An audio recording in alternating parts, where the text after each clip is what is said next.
Hi guys, in live discussion of 20 years later Bone Temple. Where I didn't get subscribed from Kishma's arguments today and doing live discussion on 20 years later Bone Temple. So 28 years later, the Bone Temple was in 2026.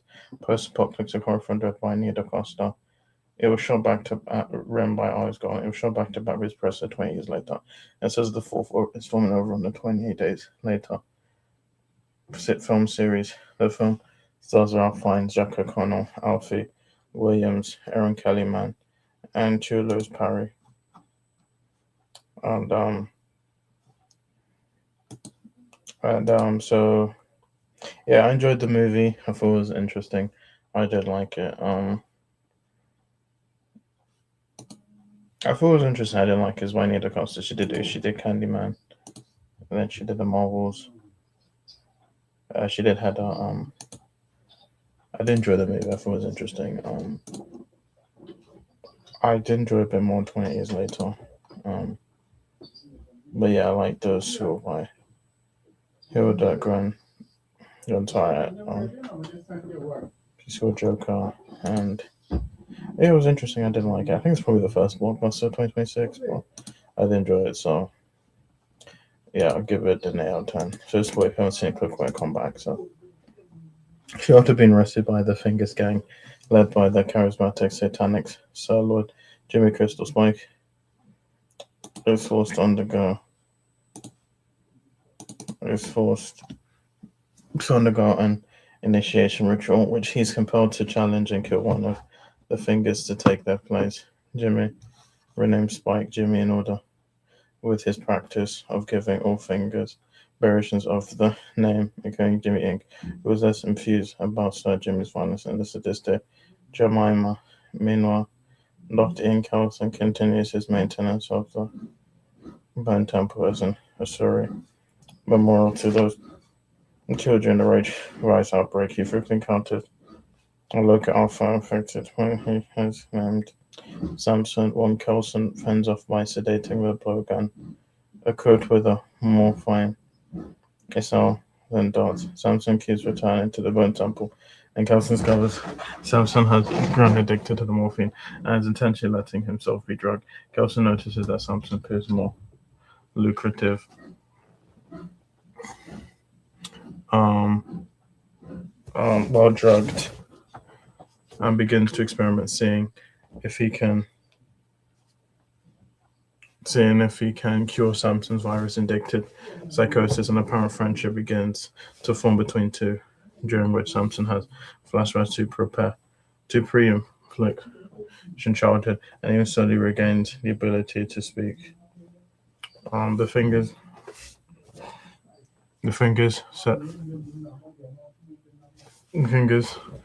raid a farm sheltering several survivors, including a man named Tom and his pregnant partner Kathy. Kathy escapes while the others are captured and confined in a barn. So Jimmy orders to skin alive the remaining survivors and sacrifice to Satan, causing Spike to leave the barn, vomiting in disgust. Elsewhere on the farm, Inc. sees reminiscence Kelson at the Bone Temple dancing with sedated Samson.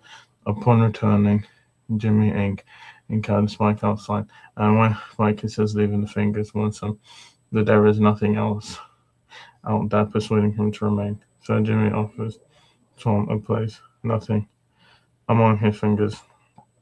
John challenges Jemima, who easily defeats him. As she prepares to kill Tom, Kathy emerges from her hiding spot in the barn loft and swings a hook that kills Jemima. A fight ensues, and Tom sets the bonfire, killing a Finger, and burns several others before being killed himself. Kathy flees and encounters Spike, who begs her to take him with her. But she attacks him and escapes. With their numbers more depleted, so lashes out at Spike, blaming him for Kathy's escape.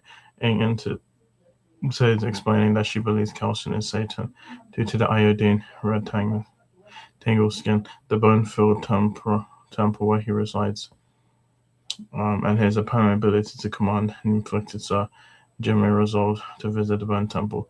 There he confronts Carlson and threatens to kill him if he does not impersonate Satan, or to maintain an illusion for the Fingers, threatened by Jimmy. Sir Jimmy sadism, Carlson experiments and gives Samson a cocktail of antipsychotics, which seems to cure him of the effects of the rage virus. An abandoned train, Samson remembers his childhood with a vivid flashback, causing him to avoid, sorry, I don't have a ticket. He's then forced to fend off infected as they no longer see him as one of them. The following morning, Spike attempts to sneak away from Sir Jimmy Cam after fending off an infected. He's knocked down by Jimmy Fox, who tried to kill him. Abandoning the gang, and I intervenes, killing in this defense of Spike, and they return to their finger that night.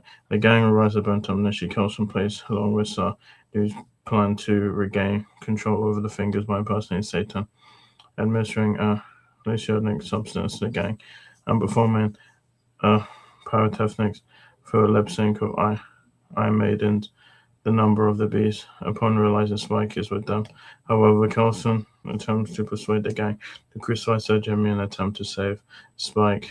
In the ensuing chaos, Sir Jimmy finally stabs Kelson, after which Ian kills remaining fingers. Spike then stabs Jimmy. Spike confronts Kelson as he dies, while Ian compels Sir Jimmy on an inverted cross. Spike and who reveal her name to be Kelly, escaped from the wilderness.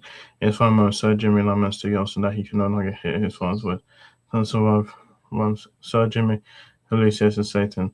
Sir Jimmy calls out by his mother while Samson greets Kelson by name and thanks. And Kelson's final words are Memento Mori, and his body is carried by Samson. So Jimmy is left alone, killed by the infected. Sometime later, Jim is homeschooling his daughter Sam. They hear noises outside when it's Kelly and Spike fleeing from the infected. Jim and Sam rush to help them. And yeah, that pretty much leads to the sequel, which is gonna have Danny Balls returning and Cillian Murphy, which I liked it, given it out of 10. I don't know if I'll do one next week. I don't think I will do a live discussion next week. So guys, don't try to be else for next month.